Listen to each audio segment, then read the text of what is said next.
Salut! Yo les petits potes! Ah, ça fait plaisir là! Petit tutoriel tranquille, aujourd'hui vous l'aurez lu dans le titre. On va s'attaquer au Front Buttercup. Ça faisait longtemps hein, et il était temps que je refasse un petit tuto quand même comme ça. Hein. Bon, j'espère que vous êtes prêts, c'est parti, jingle!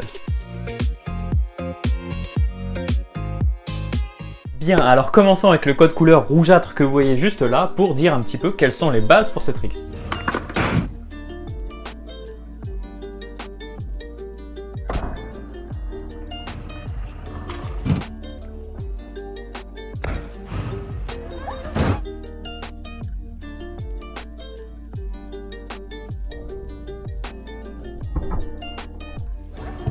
Bon déjà, si tu viens d'apprendre et que tu mets whip depuis 2 jours, peut-être attendre un petit peu.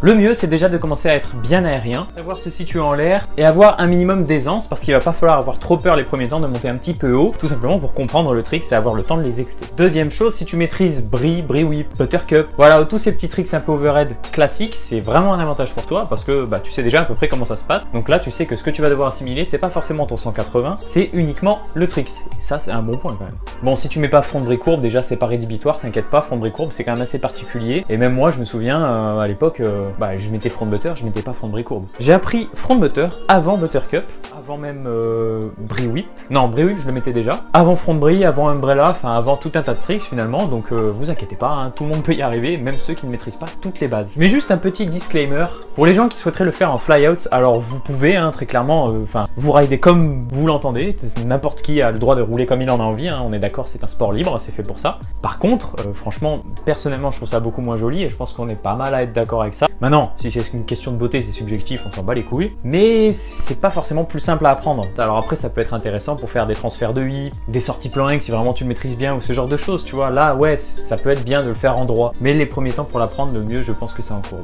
Bien, passons maintenant. Vous avez vu, j'ai changé de couleur, hein.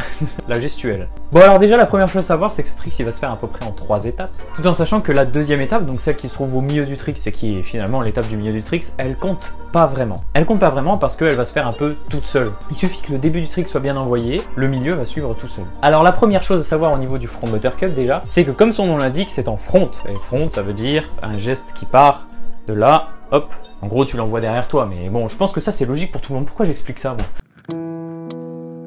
Tu vas devoir envoyer ta trotte vers l'arrière, derrière toi, tu vois, comme ça, tout en tournant un petit peu ta barre. Pas trop grande, hein, dès le départ, ça sert à rien. Et ce qu'il faut savoir, c'est qu'il faut pas que tu fasses whip et tu envoies, ou bien même tu envoies et t'essayes de faire un whip, parce que là c'est encore plus compliqué. Il faut vraiment que tu arrives à cumuler les deux, de faire envoyer un whip et de monter en même temps. Quand tu fais ça, tu envoies un whip en même temps et tu montes, ça va te lancer une espèce de demi-whip quand ton deck sera par là, tu vois. Et c'est ce point-là qui est assez important, parce que si tu arrives à donner une bonne inertie dès le départ, comme je te le disais tout à l'heure, là tu vas arriver à enchaîner ton deuxième whip, entre guillemets, assez simplement, puisqu'il va suivre en fait le rythme, parce que tu auras donné l'inertie à ton deck. Maintenant c'est la fin que ça se gâte. La fin que ça se gâte un peu plus, parce que ça va pas se passer comme le butter. Le butter, personnellement, je trouve, je le fais en oppo et en normal, quand tu envoies bien le début, et que tu es bien parti au début, et que le milieu du trick se passe bien, le reste, t'as juste à rabattre, tu fais un arrondi bien propre, le dernier whip et tout, ça va tout seul. Et pareil dans les deux sens, moi ça me fait la même sensation. En front butter, c'est pas ça les amis. En front butter, une fois que tu as envoyé correctement tes 2 premiers whips, là, il va falloir quand même que tu donnes un petit à-coup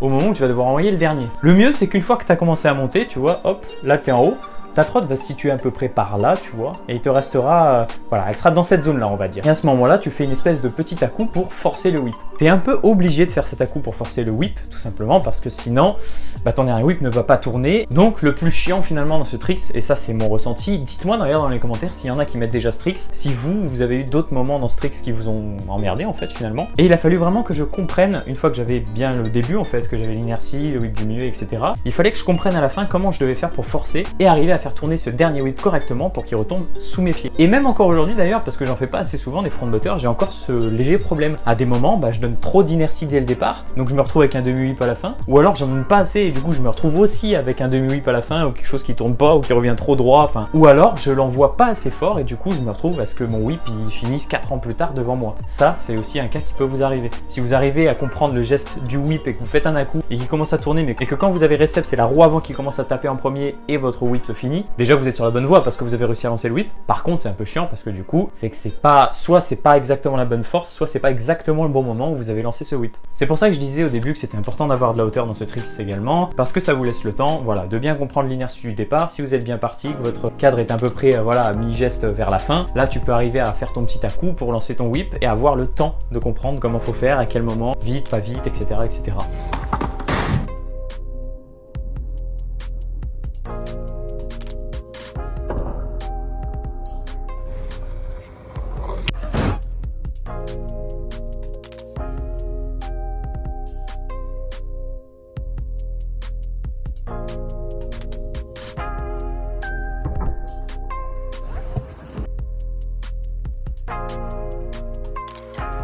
Il a de beaux yeux. Oh! Il a de beaux yeux. Oh! Et oui, j'ai gueulé dans le micro. Vous avez eu le changement de couleur, c'est bleu. Qu'est-ce que ça veut dire?